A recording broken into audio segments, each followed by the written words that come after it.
आज बड़ा सौभाग्य का दिन है। रक्षाबंधन है आज। आप सब लोगों को रक्षाबंधन की शुभकामनाएं।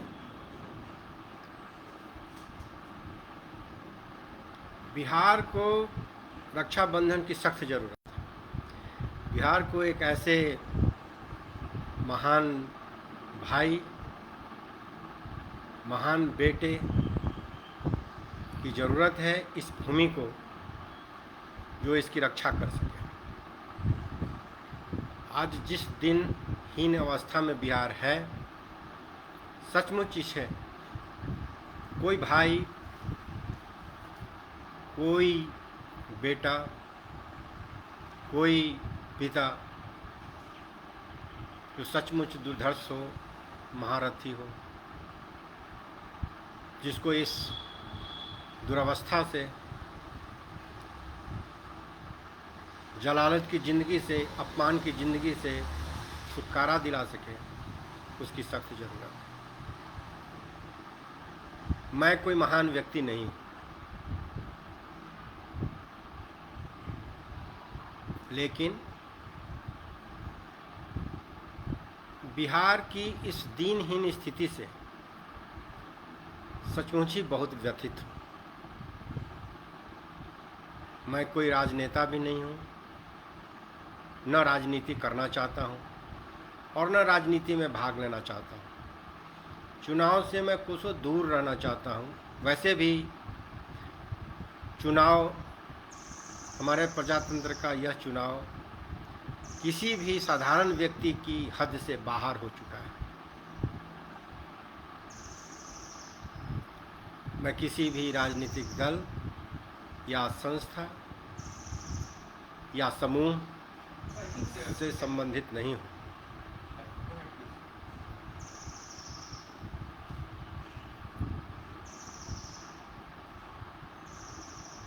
आज बिहार की जो दिनहीन स्थिति है, अपने पिछले वार्तालाप में, वाद संवाद में मैंने कहा था कि 28 राज्यों में बिहार सबसे निचले पायदान पर हर क्षेत्र में है। कि यह बेकारी, बेरोजगारी, भूखमरी, गिरती हुई कानून व्यवस्था का पर्यायवाची शब्द है। आप देखेंगे, आपने भी देखा होगा, जहाँ भी जाए भारतवर्ष में आपको सबसे खराब एयरपोर्ट पटना का है। छोटे छोटे शहरों में भी, आज से कुछ दिनों पूर्व, कुछ सालों पूर्व मैं कहूँ, ये जो बनारस का एयरपोर्ट था वो गौशाला की तरह दिखता था। पटना पिछले 30 साल या यूँ कहिए कि 60 साल, 70 सालों में कुछ नहीं बदला पटना में, जबकि बाकी शहरें, रांची, भुवनेश्वर, सब आगे कहाँ से कहाँ चले गए, लेकिन हमारे यहाँ कुछ नहीं बदला। उसी तरह एशिया के 10 सबसे ज़्यादा गंदे शहरों में बिहार का नाम है। 10 शहर जो एशिया के सबसे गंदे शहर में शुमार किए जाते हैं, उसमें बिहार का नाम है। शिक्षा के क्षेत्र में पटना में या पूरे बिहार में ऐसा कोई कॉलेज नहीं बचा जहां पढ़कर कोई बहुत आगे बढ़ सके। एक ज़माना था, आज से 60 साल पहले, कि बिहार में कुछ कॉलेज थे जहां पढ़कर गरीब के बच्चे भी आगे बढ़ते थे। अब तो गरीब के बच्चों का कोई सहारा ही नहीं रहा, कोई कॉलेज ही नहीं रहा। कोरोना के समय में ऐसा कोई अस्पताल नहीं था जो उसका स्पेशलिस्ट ट्रीटमेंट कर सके। और ये सब बातें हुई हमारे सुशासन की सरकार। पिछले 70 सालों में जो भी सरकारें आई, वो समाजवाद के नारों के साथ काम करती रही। समाजवाद का यह असर हुआ कि जो हमारे समाजवादी सरकार के विरोधा थे, उनके कारण जो दलित थे वो महादलित हो गए, जो पिछड़े थे वो महापिछड़े हो गए, और जो अग्रे थे वो कहीं के नहीं रहे। मतलब जो कुछ भी लोग पहले बढ़े हुए थे वो अब वो भी रसातल में चले गए। इस तरह से पूरा समाजवाद आ गया। हमारी सरकार जो भी सरकारी योजनाएं बनाती है वो चुनाव के लिए ही बनाती है। हमारे पूर्व माननीय मुख्यमंत्री ने चरवाहा विद्यालय खोला था। हमारे वर्तमान माननीय मुख्यमंत्री ने शराबबंदी का कानून बनाया। जितनी सारी कल्याणकारी योजनाएं हैं जिसके कारण बिहार में न शिक्षा बढ़ी, न रोजगार बढ़ा, न विधि व्यवस्था बढ़ी, न स्वास्थ्य की योजनाएं बढ़ी, न हमारा जीवन स्तर बढ़ा। स्ट्रेटेजिक डेवलपमेंट गोल में भी बिहार सबसे पीछे है। कोई भी क्षेत्र बताइए उसमें बिहार सबसे पीछे। किसी भी सरकार को 4 क्षेत्रों में काम करना चाहिए: शिक्षा, स्वास्थ्य, कानून व्यवस्था और रोजगार। ये चारों चीज़ें जरूरी हैं। इसके अलावा जो भी कल्याणकारी कार्य किए जाते हैं उसका कोई असर नहीं पड़ता। हमारी सरकार ने शिक्षा में ऐसी ऐसी योजनाएं लाई जिससे शिक्षा का स्तर इतना नीचे गिर गया कि जब हमारे पास कोई भी बिहारी बच्चे आते हैं कि हमें कहीं लगवा दीजिए, नौकरी लगा दीजिए, हमारे घर की स्थिति खराब है, जब मैं उनको कहीं भेजता हूँ तो वहाँ से वो कहते हैं कि इस लड़के को तो कुछ आता ही नहीं है, इसको हम कहाँ रखें। आप कहिएगा तो इसको कुछ हम आर्थिक सहायता कर देंगे, लेकिन अपने यहाँ रखने में हम बहुत असमर्थ हैं। 100% में 48% ऐसे हैं जो नौकरी करने के लायक माने जा सकते हैं। 26% ऐसे हैं जिनको ठोक पीट कर किसी तरह किसी भी काम में लगाया जा सकता है। 26% ऐसे हैं जो किसी कार्य के लायक नहीं है, उनका कोई भी उपयोग नहीं हो सकता। और इसका कारण हमारे यहाँ की शिक्षा व्यवस्था है। शिक्षा मित्र बिना परीक्षा के लगाकर सरकार ने एक ऐसी योजना घोषित की जिसने पीढ़ी दर पीढ़ी शिक्षा को बर्बाद कर दिया। शराबबंदी के कारण हमारे युवा वर्ग या तो स्मगलर बन गए, आधे जेल में बंद पड़े हैं, और बाकी जो अपने पिता के डर से, अपने बड़ों के डर से कभी ठेके पर जाकर शराब नहीं पीते थे, अब उनके यहाँ तो होम डिलीवरी होने लगी, तो पूरा युवा वर्ग शराबी बन गया। और ये शराबबंदी कानून सरकार और नेता बहुत अच्छी तरह जानते थे कि शराबबंदी का कानून कहीं भी कभी भी देश में सफल नहीं हुआ है। हर सरकारें इसमें विफल हुई हैं। हमारी सरकार को भी पता था कि यह कानून विफल होगा, लेकिन शराबबंदी से महिलाओं का मत मिलेगा, इसके लिए वह कानून बनाया गया जिसने बिहार के युवा वर्ग को पूरी तरह से बर्बाद कर गया। पुलिस में महिलाओं के लिए आरक्षण हुआ, बहुत अच्छी बात है, महिलाओं का विकास होना चाहिए। लेकिन कुछ क्षेत्र ऐसे होते हैं जहां उनके कार्य करने की प्रणाली और कार्य करने की जो स्थिति होती है, जो ढंग होता है, वो महिलाओं के लिए बहुत सुरक्षित नहीं होता। जैसे शिक्षक के रूप में महिलाएं आ सकती हैं, डॉक्टर के रूप में महिलाएं आ सकती हैं, कमांडो फोर्स के रूप में भी महिलाएं आ सकती हैं। लेकिन बिहार की जो अभी कानून व्यवस्था है उसमें महिलाएं दुर्दांत अपराधियों का सामना नहीं कर सकती। वैसी स्थिति नहीं है, हमारी सामाजिक व्यवस्था वैसी नहीं है। हम में अभी अमेरिका बनने में थोड़ा समय लगेगा जब महिलाएं भी उन क्षेत्रों में आ पाएंगी। अभी लगाने के बाद 10 सालों के बाद पुलिस की जो व्यवस्था होगी वो जनता देखेगी। और ये क्यों किया गया? इसलिए किया गया कि महिलाओं का मत सरकार को चाहिए। हम लोगों ने तो जाति में स्पेशलाइजेशन कर लिया है। जैसे हमारे पूर्व मुख्यमंत्री और हमारे वर्तमान में माननीय मुख्यमंत्री समाजवादी नेता माने जाते हैं, समाजवादी विचारधारा के माने जाते हैं। उन्होंने ऐसा किया है कि पिछड़ेपन को ही अपना स्पेशलाइजेशन बना लिया है। पिछड़ों की राजनीति पिछले 40 सालों से की जा रही है। अगर ये पिछड़ों की राजनीति सफल हुई रहती तो बिहार में किसी भी दूसरे दल के लिए अवकाश ही नहीं रहता। जैसा कि मैंने कहा कि पिछड़ों को इन्होंने महापिछड़ा बना दिया, दलितों को इन्होंने महादलित बना दिया, अगरों को इन्होंने कहीं का नहीं छोड़ा। इस तरह से पूरा बिहार की पूरी जनता समाजवादी ढंग से अब पूरी तरह से गरीब बन गई, सब बराबर हो गए। अब जाति के आधार पर जनगणना की मांग कर रहे हैं।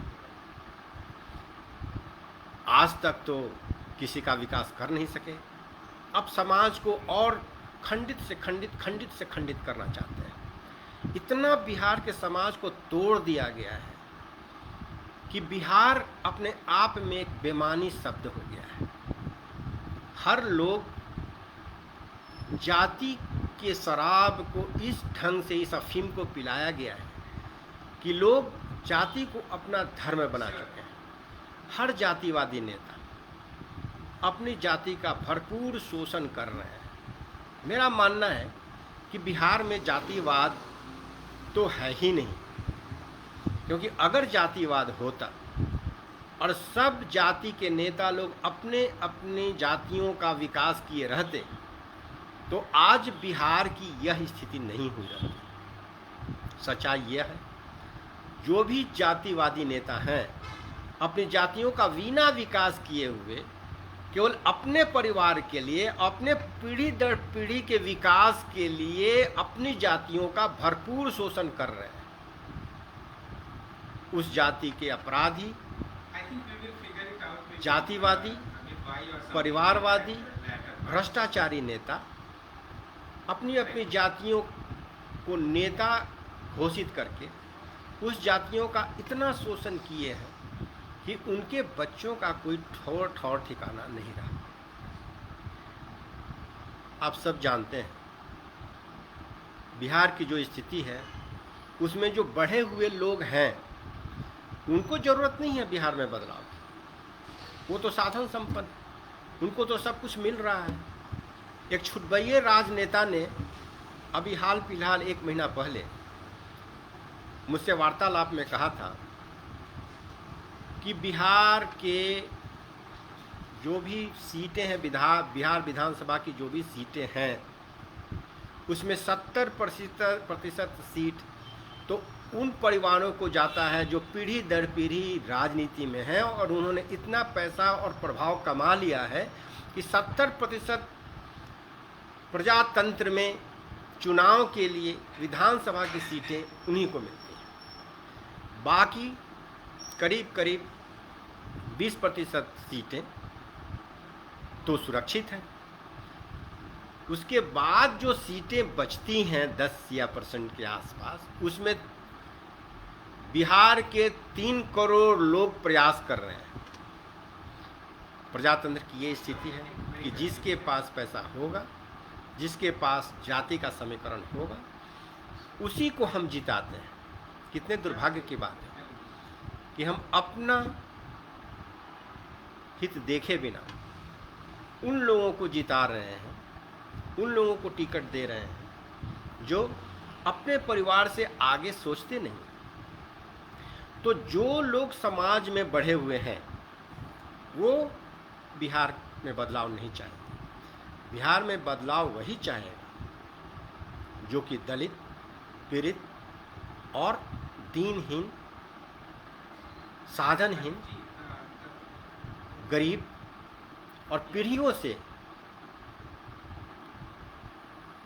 बुनियादी सुविधाओं से वंचित है। इस स्थिति में बिहार के मजदूर, बिहार के किसान, बिहार के गांव वाले, शहर में मजदूरी करने वाले ही आएंगे और इसलिए परिवर्तन की मशाल गांव वालों को ही, शहर के मजदूरों को ही जलानी होगी। इसमें कोई भी साधन संपन्न नेता या साधन संपन्न व्यक्ति बिहार में बदलाव नहीं चाहेगा। मैंने जैसा कहा, मैं कोई महान व्यक्ति नहीं हूँ और इसलिए मुझसे ये होना संभव नहीं है बदलाव। इसीलिए महापरिवर्तन आंदोलन की बात की जा रही है। महापरिवर्तन आंदोलन में बिहार का हर व्यक्ति, हर वृद्ध, हर युवा, हर महिला, हर उस बिहारी को जिसको बिहारी होने का गर्व है, इस आंदोलन में लगना पड़ेगा। हर एक गांव, हर एक घर इसके कार्यकर्ता होने चाहिए। हर एक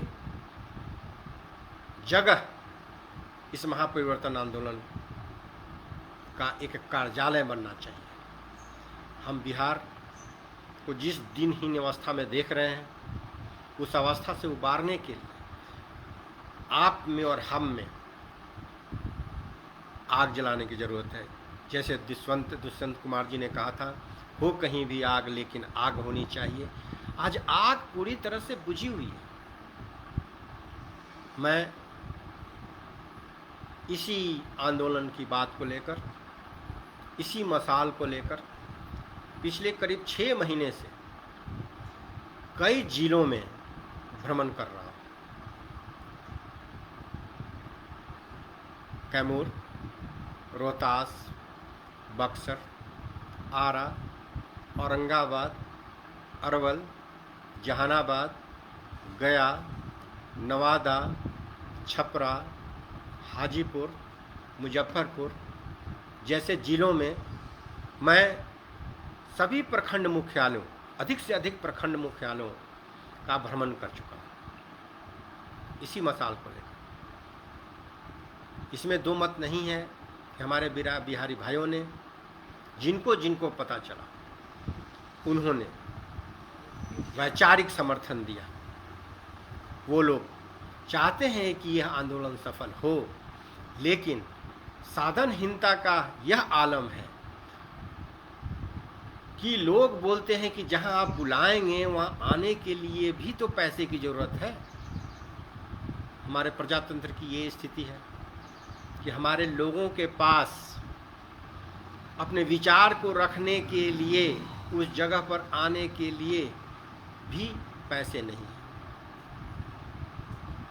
पिछले 60 सालों में बिहार सरकार ने जो अस्पताल शुरू में बने थे जिलों में, उसके बाद कहीं भी कोई भी अस्पताल बिहार सरकार ने नहीं बनाया।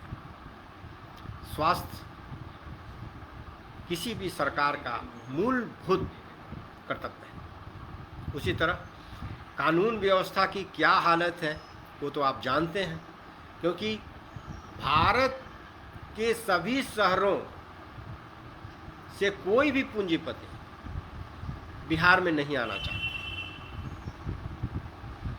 उसी तरह बिहार के अपने लोग बिहार में आकर बसना नहीं चाहते। बिहार के व्यापारी अपना मूलधन, अपनी पूंजी बिहार से बाहर लगा रहे हैं। कहीं भी जाइए, बिना हफ्ता वसूली के कोई काम नहीं होता। मैं जब कैमूर के बहुत दूर, एक सुदूर गांव में गया था, हमारी गाड़ी जा रही थी, काफिला जा रहा था। उसमें एक ग्रामोफोन पर संदेश चल रहा था, जिसमें ये चल रहा था कि हम भ्रष्टाचार के खिलाफ काम करेंगे। गांव के बड़े मजदूर जैसे लोग, बड़ा ही दलित समुदाय का वह गांव था, वो चारों तरफ से घेर लिए और बोले कि आप लोग ये किस चीज़ का प्रचार हो रहा है, किस पार्टी के आप लोग हैं। हमने कहा कि यह कोई पार्टी नहीं है, यह तो अन्याय और भ्रष्टाचार के विरुद्ध एक आंदोलन है। तो और बताइए इसमें और क्या क्या आप लोग कर रहे हैं। हम लोगों ने कहा कि ये ले लीजिए पर्चा और इसको आप पढ़िए।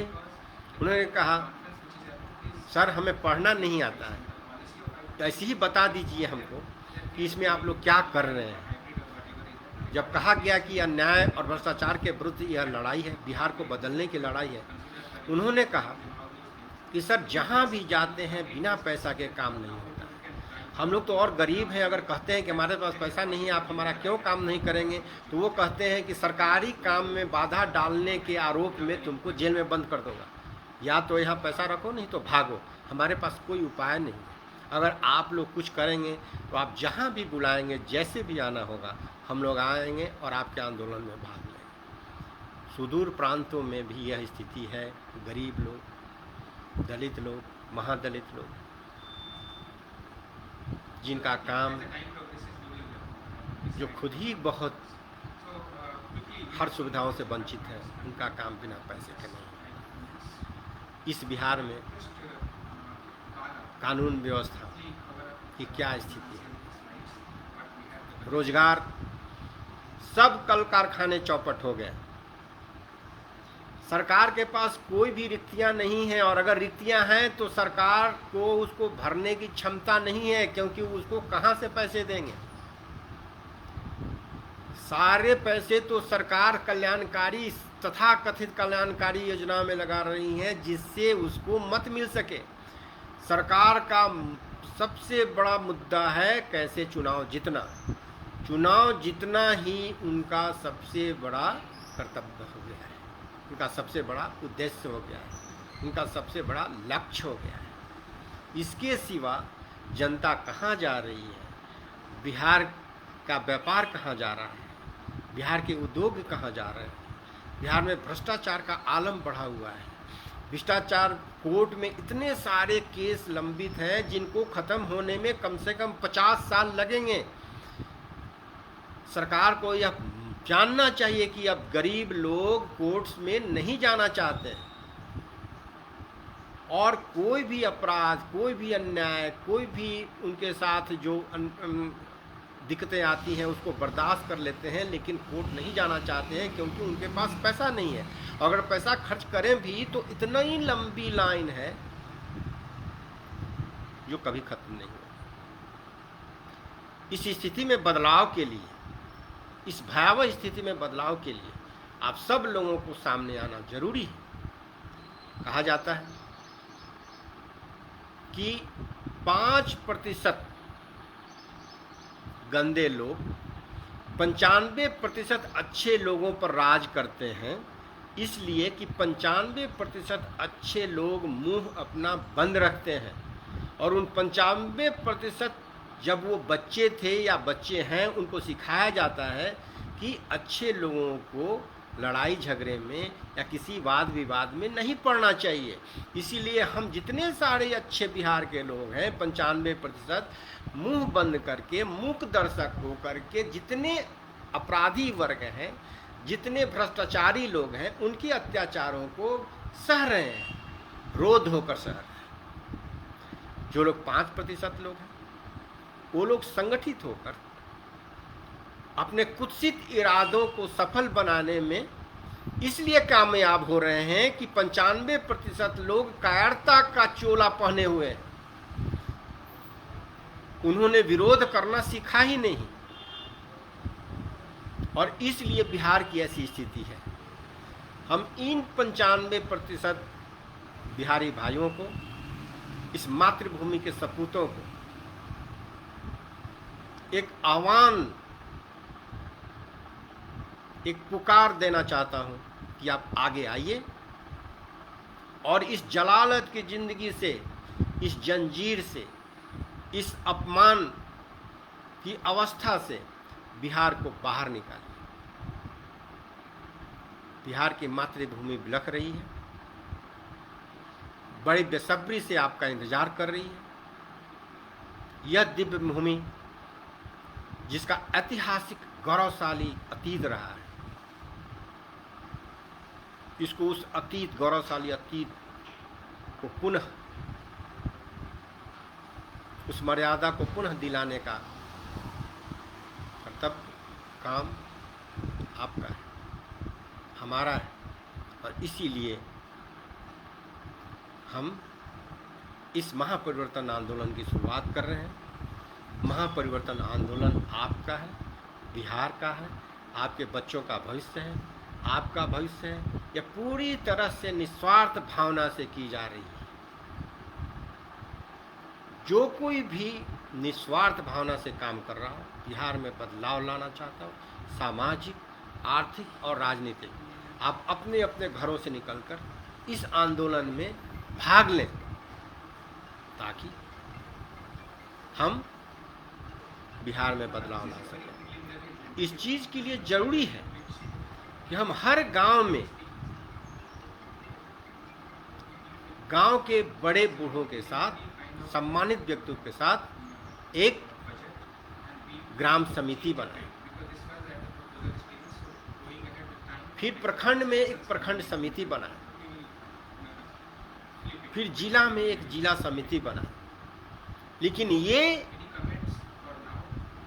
प्रारंभ गांव से होना चाहिए, प्रखंड स्तर से होना चाहिए। प्रखंड में हर एक ग्राम पंचायत से एक एक आदमी लेकर एक प्रखंड समिति बनाई जाए, और हर एक गांव में हर एक वर्ग, हर एक जाति, हर एक उम्र के लोगों के साथ 20 लोगों की एक प्रतिनिधि सभा बनाई जाए, ग्राम समिति, और इनके कुछ उद्देश्य निश्चित किए जाए, और इस उद्देश्य के साथ हम लोग आगे बढ़ेंगे। अब इस महापरिवर्तन आंदोलन का उद्देश्य क्या होगा? ग्राम समिति का चुनाव कैसे होगा, कौन करेंगे? प्रखंड समिति कैसे बनेगी? जिला समिति का कार्य क्या होगा? और आने वाले समय में बिहार के बदलाव की रूपरेखा क्या होगी? इसका रूट मैप क्या होगा? इसके लिए हम पुनः आपसे वार्तालाप करेंगे। आज रक्षाबंधन का दिन है। आपने अपना काफ़ी समय हमें दिया, हमारी बातें सुनी। सितंबर के महीने में मैं फिर दरभंगा, पूर्णिया, कटिहार, मुंगेर और नालंदा जिला का भ्रमण करने जा रहा हूँ। वहाँ के लोगों से मैं मिलूँगा, वहाँ के लोगों से मैं अपील करूँगा कि बिहार को बचाने के लिए आगे आइए। जाति के शराब में मदमस्त होकर अपने बच्चों का भविष्य बर्बाद मत करिए।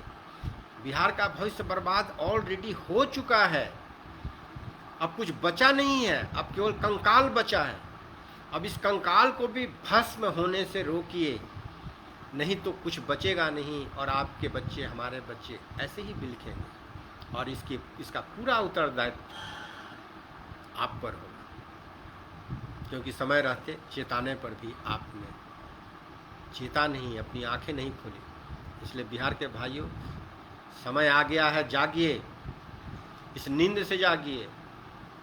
इस जाति के शराब में मदमस्त होकर जो आप सोए हुए हैं, उससे जागिए, और किसी भी जाति, किसी भी धर्म, किसी भी पार्टी के हर अच्छे व्यक्ति को आगे बढ़ाइए।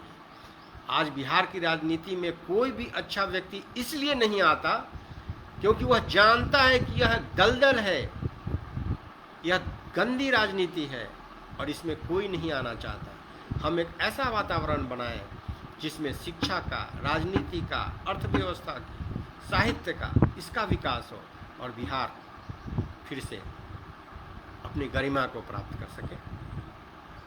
तो अगले वार्तालाप में हम लोग महापरिवर्तन आंदोलन की रूपरेखा तय करेंगे, ग्राम समिति की रूपरेखा तय करेंगे, प्रखंड समिति कैसे बनेगी उसकी रूपरेखा तय करेंगे। इस पूरे आंदोलन में हम आपका सहयोग चाहेंगे, क्योंकि जैसा मैंने बताया, यह आंदोलन पूरी तरह से निस्वार्थ है। मुझे कोई भी पद, कोई भी धन, किसी चीज़ की लिप्सा नहीं रही। अब मेरा एक ही उद्देश्य है कि कैसे बिहार को इस जलालत की ज़िंदगी से उबारें, ताकि मुझे बिहार के सपूत होने का एक गौरव प्राप्त हो, और हम अपना कर्तव्य इस मातृभूमि के प्रति निभा सकें। जय हिंद, जय बिहार।